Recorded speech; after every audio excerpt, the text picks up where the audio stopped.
मटका पे मटकी धरे तू मटकी मटकी जाए मटका मटकी मत करे मोहि माखन की चखाए मोहि माखन की चखाए ग्वालनी माखन की चखाए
करके बताएं कि आज कौन सी तिथि है।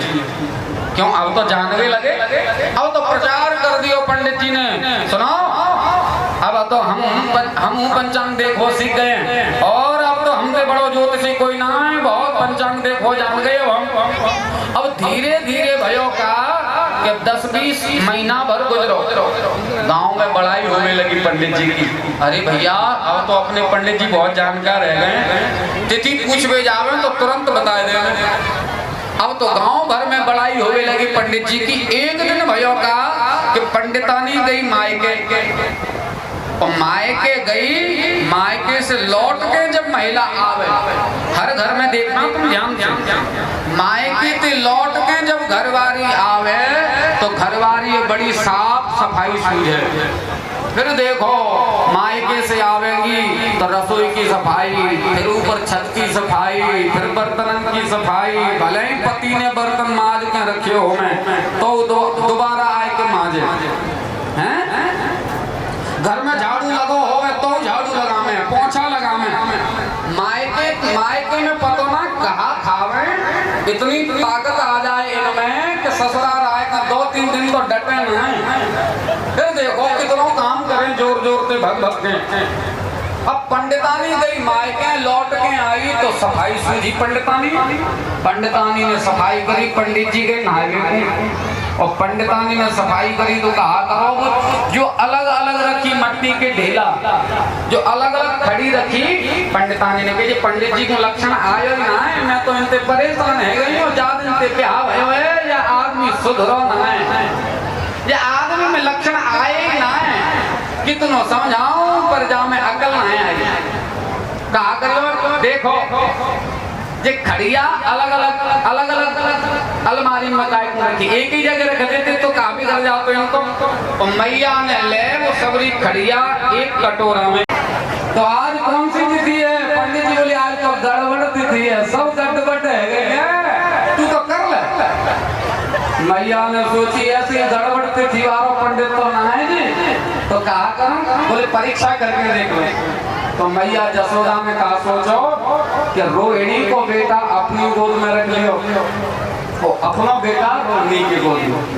अगर या पंडित जी ने बताया जाए कि जतेरो लाला ना है तो नाम रखवाऊंगी, और ना है तो जा रोटी खवाए के दक्षिणा देके विदा कर दो।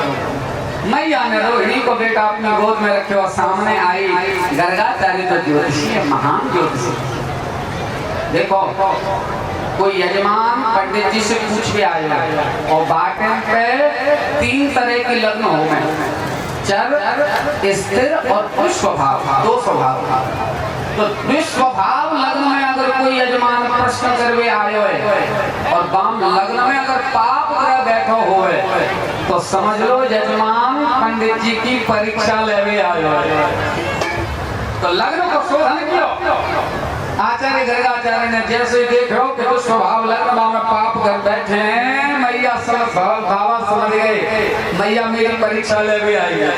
तो बाबा ने ध्यान धर के देखो, और सामने जब मैया की गोद में बलराम जी को देखो, गर्गाचार्य ने स्पष्ट कही कि अयं ही रोहिणी पुत्रो रमयन् सुहृदो गुणैः आख्यास्यते राम इति बलाधिक्या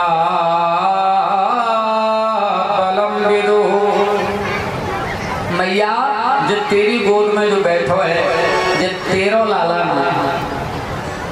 मैया बोली कैसी बात कर रहे हो बाबा? देखो रंग पे रंग मिलाए लो, मैं गोरी और बलराम गोरो। तो गोरी मैया को बेटा गोरो, और रोहिणी सांवरी, सांवरी को बेटा सांवरो, जो मेरो ही बेटा है। गर्गाचार्य बोले मैया झूठ मत बोलो, जो तेरो बेटा ना, तो फिर कौन को बेटा है? बोले अयं ही रोहिणी पुत्रो, ये तो रोहिणी को बेटा है। जैसे मैया ने सुनी कि जो रोहिणी को बेटा है, मैया प्रसन्न है गई कि जो खड़िया पलटवे बारो पंडित बनाए, जो तो सच्चा ज्योतिषी है। मैया ने तुरंत हीरे की अंगूठी निकाली, लाला पे न्योछावर करके बाबा के चरणों में रख दिया। नाम रखो जहाँ में ताकत ज्यादा होगी, या को नाम बल। रम भी बाबा हो गए हो, यासु याको नाम है राम। अब अपन लोग कहा करें कि दोनों नाम इकट्ठे बोले, तो बल और राम दोनों इकट्ठे हो जावे तो नाम रख दियो बलराम। बोल बलराम दादा की। अब लाला आए गोद में, लाला को देखो बाबा की आंखें खुली रह गई, मोड़ो खुलो रह गो और सांस ले वो भूल गए। भगवान के सामने देखो बाबा भूल गए। मैया ने सोची कि कहा भयो, मैया ने हाथ ऐसे आंखन के सामने करियो, आंखन के सामने हाथ ऐसे करियो, पर बाबा की पलक में मटकी नाक के नीचे उंगलियां करके देखी, सांस ना आ रही। रोहिणी तो बोली चौरी, या बाबा है कहा भयो है। रोहिणी बोली जी जी मोको तो लगे कि बाबा गयो नहीं है। मैया बोली